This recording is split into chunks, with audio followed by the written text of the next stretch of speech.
呢個 K 淵啦，有 Rainbow 中啦，同埋 Windy Wong 嘅咁啊，我快啲邀請佢哋上嚟先。咁啊，邊度咧？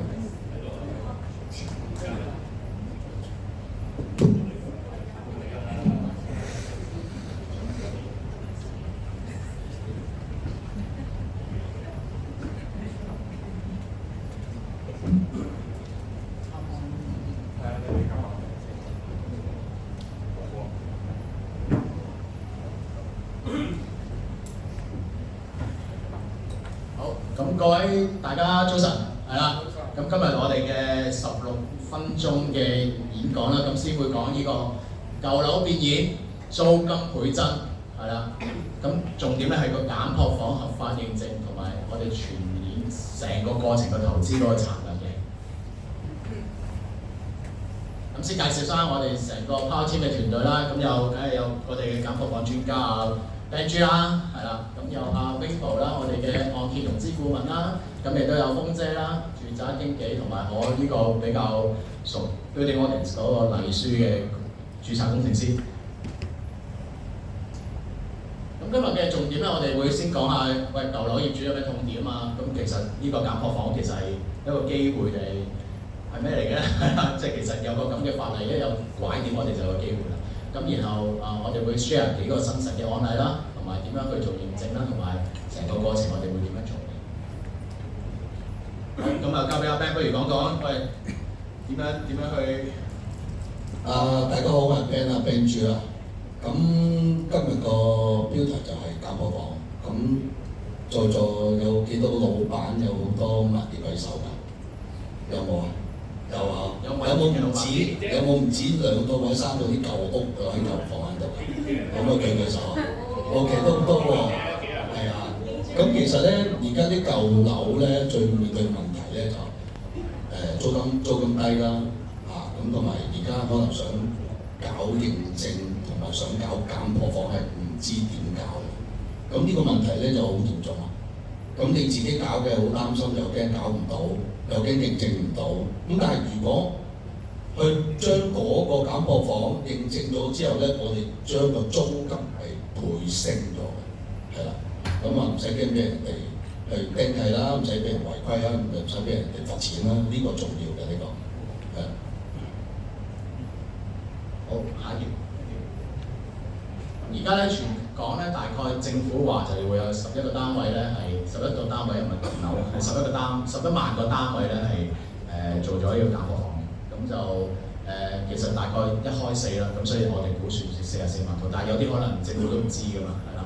咁所以其實但係100%係未認證，因為點解咧？個認證係喺今年3月1號先開始嘅。咁佢哋啲規矩咧係4月份仲改緊啦。咁4月份改緊，而家5月之後唔知應該都會 keep 住改嘅，但係總之就跟住嗰條，即係我哋就做開政府攞牌啊，即係同阿 Bank 咁樣一齊夾住去出牌啦，或者去同政府唔同嘅部門啦，去點樣去過佢嘅關咧，咁我哋會比較熟悉，咁所以咧呢啲認證我哋都大同小異啊，係嘛？係啦，咁所以咧早做認證咧，你就會贏晒啦。OK， 收樓。咁我哋嘅核心優勢咧就會係，因為我哋成條 team 我哋有屋宇署嘅業務顧問啦，我哋有過百套嘅減破房實戰嘅經驗啦，咁然後亦都有8人嘅團隊啦，咁全港多區我哋都有成功案例嘅，咁同埋真係營運，而唔係紙上談兵喺度同你講我幫你做認證，由認證員做完咁點啊？咁收唔收到租㗎？咁呢啲全部我哋搞掂。咁阿 Ben 你又講講咯。咁呢個咧，我哋個團隊去提供嘅服務咧，可以幫投資者揾盤啦，做認證啦，做工程，幫你出埋租，營運埋，咁可以融資埋，可以唔使點攞錢出嚟已經處理到啦。咁業主淨係可以收租嘅啫。即係合法合規又唔使煩，淨係你總之同我哋傾揾錢收租，亦都會俾翻個高嘅回報大家啊，係啦。好，咁阿 Ben 講講。咁基本上咧，減破房嗰個基本要求啦，我哋會有8個平方米啦，樓底唔少得個2.3米，基本上就消防啦、水電啊認證啦，咁水電全部要獨立去掛標，咁呢啲而家全部都係處理到㗎啦。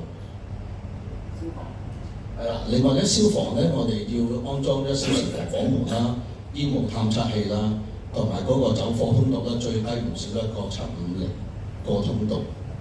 同埋 FS 5嘅呢啲先係啦，咁再有結構啦、水電嘅要求啦，因為而家咧好多減貨房咧，以前開咗嘅劏房咧，全部冇驗原有嘅結構嘅，咁其實我而家咧驗緊check 緊過百套啊，一路 check 咧，其實有大概超過50%咧係正常地驗係 check 唔到嘅，咁但係梗係有啲方法嘅，係啦，咁我哋會幫你去諗方法，點樣可以過到呢一樣嘢，因為我哋攞認證啦，阿 Ben 或者阿高生又喺度啦，所有嘅餐飲、所有嘅酒店甚至乎所有嘅會所都需要做呢個結構認證，咁呢啲我哋全部安排到，咁就所以都會過得晒。咁然後就到水電啦，要掛晒新嘅水電機啦，咁所以一定要提晒呢7大認證文件。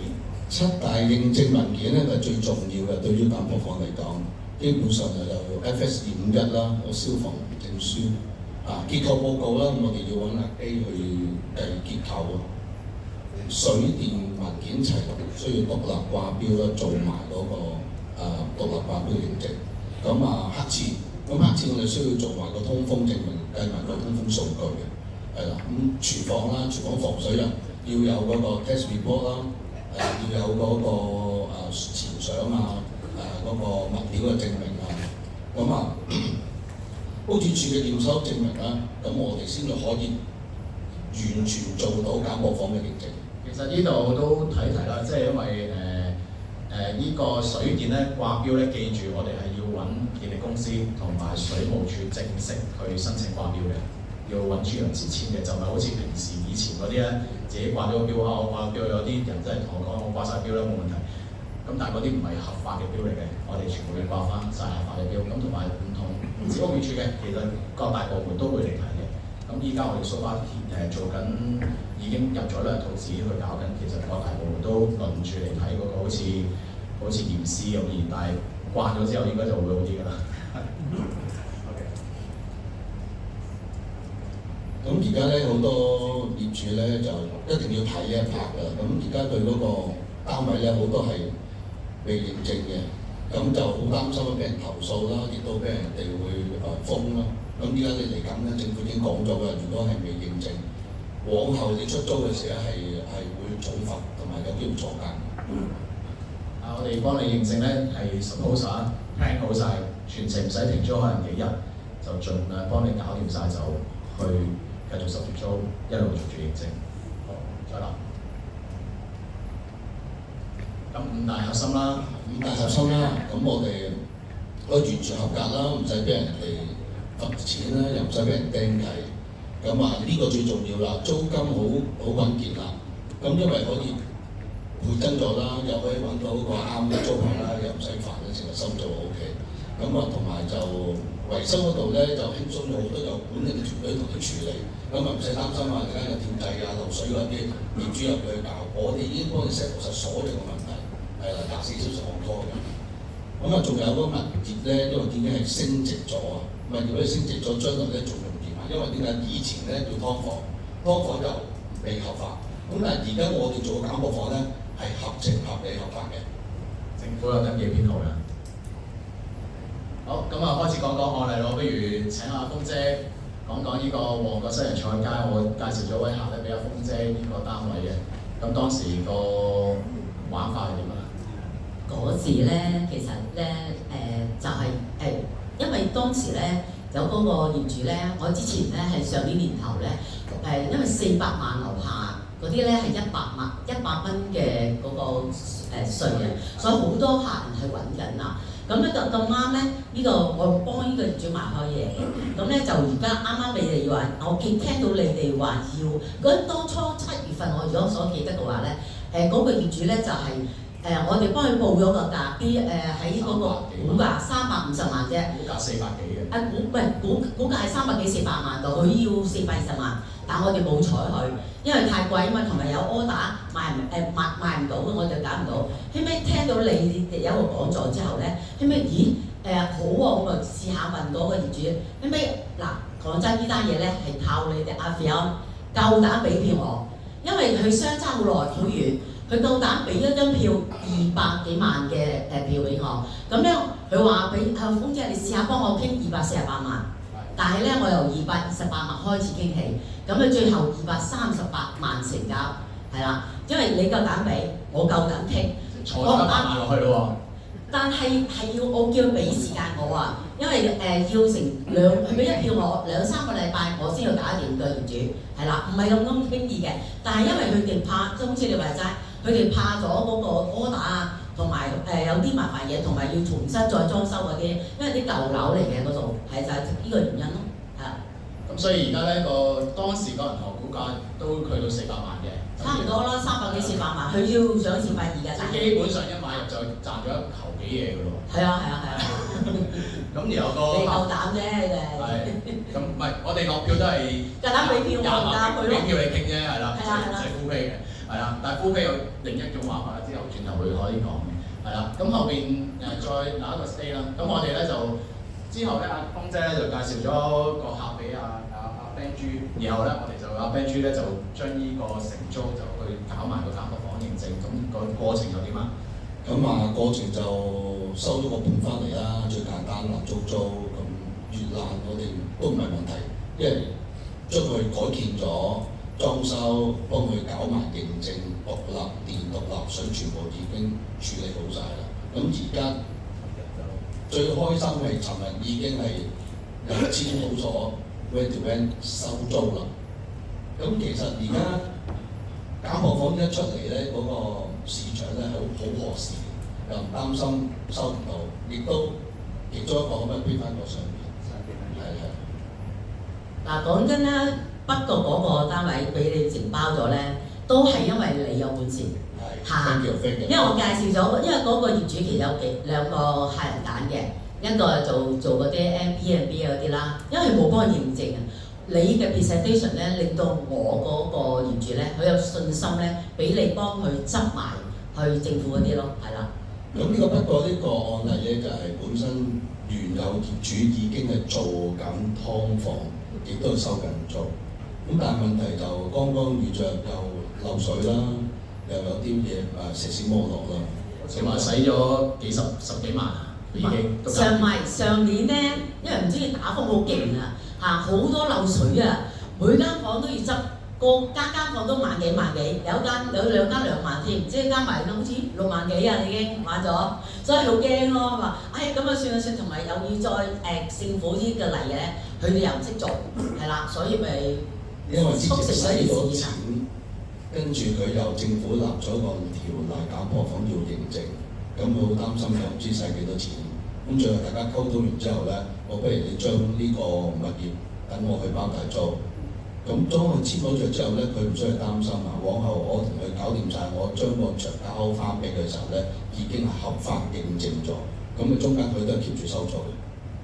係啊 ，thank 你啊！阿 Ben 係揾晒師傅，真係將佢個成個場 upgrade 嘅，所以睇翻真係有師傅去上去執翻靚仔，然後就佢又收多啲租，個客又好穩定地收租，係咪咁？又唔使再俾錢先維修啦。係啊，唔使頭痛嘛！你搞掂佢嚟，都幾爽佢。唔該晒。齋收租係啊。thank 你。好，咁另外仲有幾個案例嘅，咁呢啲都係我哋成個團隊一齊做啦，喺太子、葵涌、灣仔呢啲區域，廣州新界都有嘅，咁都係做到一個咁嘅房嘅標準啦。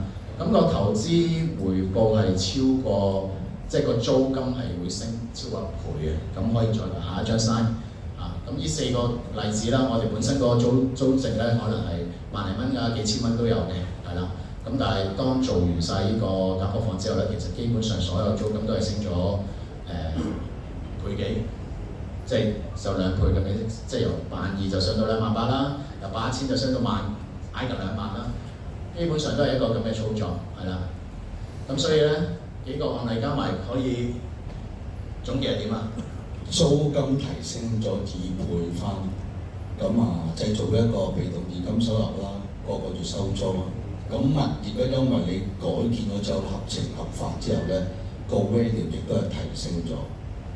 咁最主要啦，業主係呢個如果要佢去收租，要佢維修保養好痛苦嘅。咁萬夫我哋嗰個團隊去處理咧，你淨係乜都唔使諗，淨係個月打簿睇一睇個銀行有進帳就 OK 咗啦。平均租金咧每次都係升超過100%嘅。OK， 係咯。咁所以點解揀我哋啊？唔使頭痛，唔使煩，揀我哋，唔使考慮競爭嘅問題，唔使諗裝修嘅問題，唔使諗收租嘅問題。老闆坐喺度硬硬腳，淨係諗下點樣使多啲錢，同埋夠錢點再投資。OK， 咁當然亦都可以成個過程啦。你話你都有團隊嘅，我哋喺邊一個過程可以幫你嘅，我哋都可以去處理。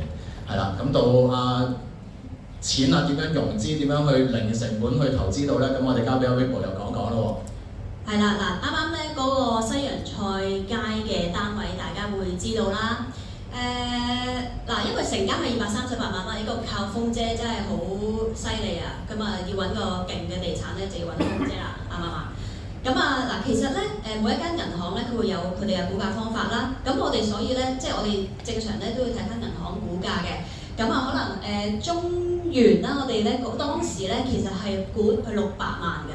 咁啊，我哋以較低者係啦，而家呢一刻啊嚇，因為已經賣咗238萬啦，而家呢一刻已經去到574萬，因為個樓價又升咗，大家應該知道啦。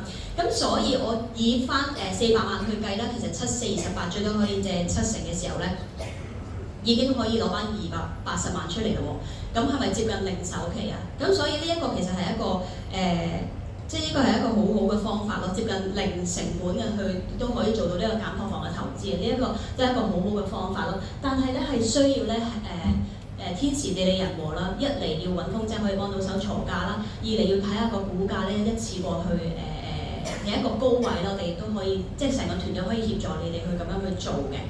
咁啊錢咧即係項目好吸引啊！錢可以點樣幫到大家手啊？我用最簡單嘅4個方法，其實有更加多嘅，但係我概括4個方法嚇。第一就係用收入或者資產去債樓價嘅7成啦，相信大家有做過按揭都知道㗎啦。因為唔係自住嚇，7成至可以做到，如果唔係就唔合法唔合規啦，係嘛？係嘛？我哋一定要合法合規合情合理嘅。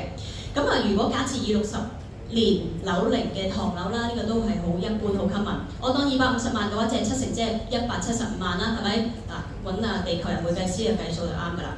咁老闆們，你哋嘅收入要求咧，只需要24000左右，即係相信手指罅應該都留到啲出嚟啦，係嘛？係咪24000？月供都係12000幾左右嘅啫。咁所以咧，呢個就好簡單啦。另外，如果以資產去計嘅話，你哋嘅流動資產包括股票、基金、外幣。現金、債券等等，以上嘅流動資產咧，等同你嘅樓價，即係200零萬啦，亦都係可以即時批7成嘅。咁啊，坊間咧都有好多人冇去用資產去計，其實呢個都係一個好簡單嘅一個方案去做到批7成啦。咁第二，大家都知道啦，我一般都係講中小企嘅融資。嗱，有匯豐銀行戶口嘅就可以借150萬啦，兩間嘅話咧就可以借3million㗎啦。不過呢個仲同銀行去溝通緊呢個 offer 啊。咁如果假設好似 Rocky 咁多 turnover 嘅公司嘅話，你只要半年有800萬嘅 turnover 咧，我已經可以批到300萬俾你㗎啦。咁呢個咧可以再大家去溝通。咁啊，每位老闆你記住，你哋係有呢個優勢㗎嚇。咁有資金喺度，咪睇下投資咩項目咯，啱啱？咁第三啊就係啱啱都有講過啦，就係238萬嗰個啦。咁中原而家估到500幾，原本係400萬啊嘛，嗰個股價。咁而家7535，仲可以攞得多啲錢，然後仲有賺。哇！真係1蚊都唔使攞出嚟喎，大佬。係啦。多間。係啦，仲可以再買添。咁第四嗱，呢個咧係最tricky 嘅。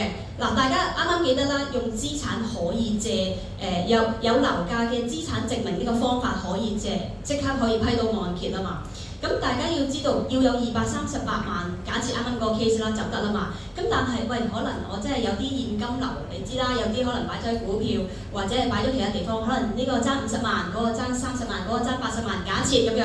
喂，咁其實你諗下，只要有一個短期嘅資金放咗喺戶口，填補到呢一個缺口，我就可以即刻批到出嚟咯喎。咁可以係邊個啊？可以係老婆啦、老公啦、男朋友啦、女朋友啦、阿媽啦、阿爸啦，係咪？嗱，如果啱啱講嗰啲全部姨媽姑姐借唔到，仲可以揾小妹，係啦。咁我咧都有方法可以幫到你去填補呢個缺口嘅，咁所以咧係唔需要擔心㗎。咁啊，所以成個玩法就係喂以租公貸穩定現金流，咁夠鐘啦，所以再落去。咁今日我哋會有個專業福利嘅，咁如果會場大家有興趣嘅話，即係今日我哋4位其中一位咧，我哋就攞低大家嘅 contact 啦。咁我哋點樣可以舊樓變現，劏房變合法，我哋淨係收租，好嘛？咁多謝大家。Thank you。